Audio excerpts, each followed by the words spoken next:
Buenos días, hermanos. Sean bienvenidos a la casa de Dios. Esta es casa de ustedes. Vamos juntos a celebrar el misterio de fe en esta Eucaristía. Para ello vamos a reconocer con sencillez y con humildad nuestras faltas, diciendo juntos: yo confieso ante Dios Todopoderoso y ante ustedes, hermanos, que he pecado mucho de pensamiento, palabra, obra y de omisión, por mi culpa, por mi grande culpa. Por eso ruego a Santa María, siempre Virgen, a los ángeles, a los santos y a ustedes, hermanos, que intercedan por mí ante Dios nuestro Señor. Inmediatamente después de la multiplicación de los panes, Jesús hizo que sus discípulos subieran a la barca y se dirigiera a la otra orilla, mientras él despedía a la gente, y después de despedirla subió al monte a solas para orar. Llegada la noche, estaba él solo allí. Entre tanto la barca iba ya muy lejos de la costa, y las olas la sacudían porque el viento era contrario. A la madrugada Jesús fue hacia ellos caminando sobre el agua. Los discípulos, al verlo andar sobre el agua, se espantaron y decían: es un fantasma, y estaban gritando de terror. Pero Jesús les dijo enseguida: tranquilícense, no teman, soy yo. Entonces le dijo Pedro: Señor, si eres tú, mándame ir a ti caminando sobre el agua. Jesús le contestó: ven. Pedro bajó de la barca y empezó a caminar sobre el agua hacia Jesús, pero al sentir la fuerza del viento le entró miedo y comenzó a hundirse y gritó: sálvame, Señor. Inmediatamente Jesús le tendió la mano, lo sostuvo y le dijo: hombre de poca fe, ¿por qué dudaste? En cuanto subieron a la barca, el viento se calmó. Los que estaban en la barca se postraron ante Jesús diciendo: verdaderamente tú eres el Hijo de Dios. Palabra del Señor.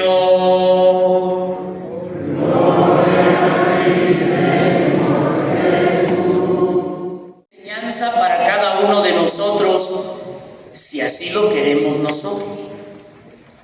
Si nosotros nada más venimos a escuchar la palabra de Dios, pero no la tomamos como una enseñanza, como una riqueza para mí, pues la escucho. Pero si no la vivo, entonces no va a ser ese efecto en mí. La palabra de Dios nos presenta la figura de un Jesús que nos enseña cuál es el camino para nosotros vivir en paz, para nosotros vivir tranquilos, para nosotros sentir esa alegría y ese gozo que proviene de Dios. Hoy la palabra de Dios nos dice que Jesús subió a los discípulos a la barca, los encaminó y él se fue a un lugar solitario para orar.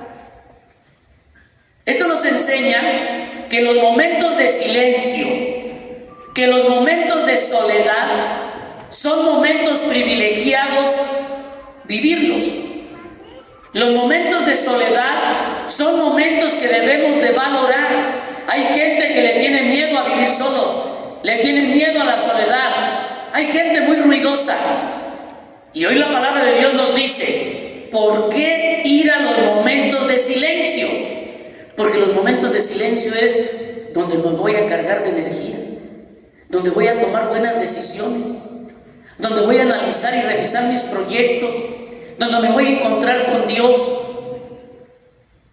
Y muchos no hacen esos momentos de silencio. El Señor tenía que hacer algo que no era común: caminar sobre las aguas. Y para caminar sobre las aguas, como cada milagro que Jesús hacía, se preparaba espiritualmente y siempre se iba a la soledad.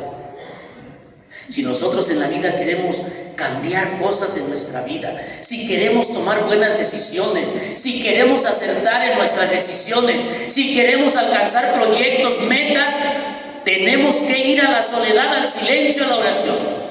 Una vida sin silencio y sin oración va a ser una vida llevada al ahí se va. Después de que el Señor se prepara y termina su momento de oración, dice, pues la barca ya iba lejos.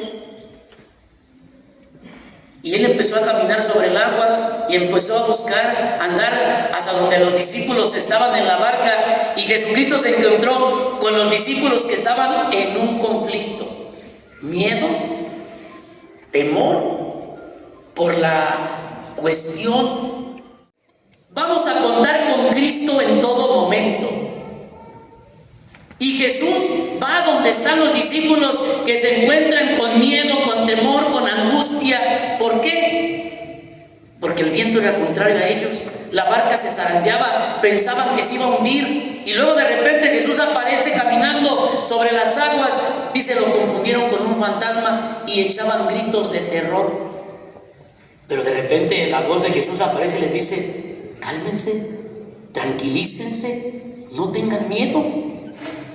Y Pedro todavía con aquella duda, eso no es, si eres tú, Señor, a ver, mándame ir a ti caminando. El Señor le dice, ven, y empieza a caminar. Pero como una de las características de Pedro era la duda, empezó a hundirse. ¿Cuántos de nosotros, hermanos, estamos hundidos? ¿En el alcohol? ¿En la droga? ¿En la mentira? ¿En la infidelidad? ¿En el mal carácter? ¿En qué estamos hundidos? Primero tenemos que reconocer en dónde estamos hundidos, en qué error estamos metidos para poder hablar con Jesús y decirle, Señor, ayúdame. Sentir la necesidad de Dios debe ser un elemento del cristiano, no acostumbrarte a vivir en el pecado. Por eso Pedro, cuando le dice, Señor, ayúdame, y luego Jesús le dice, ¿por qué dudaste? Hombre de poca fe. ¿Cuántos de nosotros vivimos nuestra vida sin fe? Yo les he dicho aquí en la comunidad, yo puedo ser el sacerdote de la comunidad, celebrar la Eucaristía, ¿y qué tal que no tengo fe? Celebro los sacramentos sin fe. Que el sacramento de todas maneras se da. Pero ¿qué tal que yo vivo sin fe? ¿Qué tal que tú vienes hoy como ciclista, una friega que te paras de donde vengas? Y llegas cansado a la casa y llegar a dormir y descansar un rato para levantarte a trabajar, y el esfuerzo que hiciste hoy, ¿qué tal fue? ¿Qué fue? Un esfuerzo sin fe. ¿De qué te sirve? Yo creo que tiene que haber esa capacidad de reflexionar y de analizar. Ah, caray, pues si soy un ciclista sin fe, ¿a qué le estoy tirando ir? Si nada más es como por deporte. Como un hobby que tomas para no quedarte el domingo en la casa.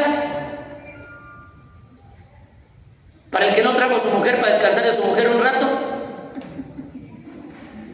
¿De qué sirve que tengas esa actitud o que no tengas fe? Así puedes ir a 1000 ciclistas, a 1000 carreras ciclistas, a 1000 peregrinaciones sin fe. No sirve de nada. Tienes que preguntarte si tienes fe desde que vas a hacer una peregrinación. Señor, yo no sé si tengo fe o no tengo fe, pero te la pido para hacer esta peregrinación. Dame la fe que necesito. Porque en la misma peregrinación se van a encontrar los vientos contrarios. ¿A quién no se le ha descompuesto la bicicleta en el camino? Es un viento contrario. Se te ponchó la llanta, es un viento contrario. Y todos experimentamos los vientos contrarios, que son los problemas de la vida ordinaria. Pero ¿cómo los enfrentas? Y precisamente Jesús dice, con calma, no los enfrenten desesperados, dice, tranquilos. ¿Cuánta gente reacciona enojada, agresiva, molesta, se desquita con los demás porque no sabe reaccionar ante un problema? ¿No dice la palabra de Dios que Pedro y los discípulos daban gritos de terror al grado que les dice, cállense, tranquilos, no tengan miedo, soy yo? ¿Cuántos de nosotros no sabemos reaccionar ante los problemas que surgen en nuestra vida? Y nos hundimos en ese problema. Cuando Cristo está dispuesto a darnos la mano para levantarnos, Cristo está dispuesto a darnos la mano para sacarnos de donde estamos, pero nosotros no somos capaces de gritarle como Pedro, Señor, ayúdame. Finalmente, la palabra de Dios dice, cuando Jesús subió a la barca, todo se calmó. Yo te haría una pregunta. ¿Ya subiste a Jesús a tu barca? Tu barca es tu familia. ¿Ya lo subiste? Tu barca es tu vida. ¿Ya lo tienes? Porque si no tienes a Cristo en tu corazón y en tu vida, ¿de qué sirve? Por eso, hermanos, vale la pena analizar que nuestra vida de fe la vayamos revisando. Si lo que voy haciendo, si voy a misa, si comulgo, si me confieso, si tengo un apostolado en mi comunidad, soy peregrino ciclista, soy peregrino a pie, lo que sea, pero lo estás haciendo con fe, porque si no, de nada te sirve. Una vida sin fe no tiene sentido. Y por eso mucha gente a veces dice: vamos a misa, ay, la misa me enfada. No sabes a lo que vienes, no tienes fe. Ustedes que son ciclistas y a lo mejor salieron desde temprano, vamos a pensar que vienes en el camino, llegas a la iglesia y vas a misa y te duermes. Pues entonces, ¿para qué? ¿Para qué hiciste el esfuerzo? Si la cereza del pastel es la misa y vas a comulgar, ¿o qué tal que también ni comulgas? ¿A qué viniste? Una peregrinación sin Cristo no tiene sentido. Una peregrinación que no tiene ese contacto con María no tiene sentido. Y descubramos que María y Jesús estaban íntimamente unidos. Y nosotros tenemos que tener esa característica. Sí, ser un peregrino mariano, pero también un peregrino cristocéntrico, el que recibe a Cristo. ¿O te vas a regresar sin Dios a tu casa? Cuando nosotros recibimos la comunión, es una manera de reconocer, como dice el Evangelio, cuando Jesús subió a la barca, todo se tranquilizó. Dice, los discípulos se arrodillaron y ¿qué le dijeron? Tú eres verdaderamente el Hijo de Dios. Reconocieron a Jesús en su vida. Cuando tú comulgas, reconoces a Cristo. Cuando no comulgas, lo rechazas y no lo reconoces como tu Dios. Aunque seas ciclista, aunque tengas un apostolado y aunque digas, tengo 30 años de ciclista, padre, pues 30 años que no te van a servir de nada. Más para que te duelan todas las patas cuando tengas 60 años, 70. Y qué bueno que te duela todo el cuerpo, pero con fe. Que te duela todo el cuerpo, pero con camino de salvación. Pero un ciclista que nada más así viene. Por eso piensen cómo la palabra de Dios del día de hoy nos interpela. Si en lo que hago voy reconociendo a Cristo, reconozco a Cristo como mi Señor, y precisamente por eso les hago el comparativo. Recibes a Cristo en la comunión, vas y te hincas, ahí lo reconoces. Tú eres mi Señor, tú eres el verdadero Hijo de Dios. Procuremos que la palabra de Dios cada domingo nos interpele, nos cuestione, y que nosotros no solamente escuchemos la palabra de Dios, sino lo pongamos en práctica. Qué bueno si de hoy en 8, de hoy en 15, de hoy en 22 tienen que ir a otra peregrinación y hoy no viniste confesado, busca la confesión. Si es de hoy en 8, tienes 5 días para buscar la confesión. Si es de hoy en 15, tienes 15 días. Si es en 22, tienes 22 días. No hagas tu peregrinación sin Cristo. Un esfuerzo sin Cristo no tiene sentido. Pónganse de pie. Señor, nos salven y nos confirmen en la luz de tu verdad, por Cristo nuestro Señor. El Señor esté con ustedes, y la bendición de Dios Todopoderoso, Padre, Hijo y Espíritu Santo, descienda sobre ustedes y les acompañe siempre. Hermanos, agradezco su presencia en la celebración. Les deseo a todos un domingo, una semana llena de bendiciones. Gracias. ¡Viva la Virgen de la Asunción! ¡Viva la Virgen de la Asunción! ¡Viva la Virgen de Guadalupe! ¡Viva la Morenita del Tepeyac! Démosle un fuerte aplauso a nuestra Madre como signo de amor y de veneración.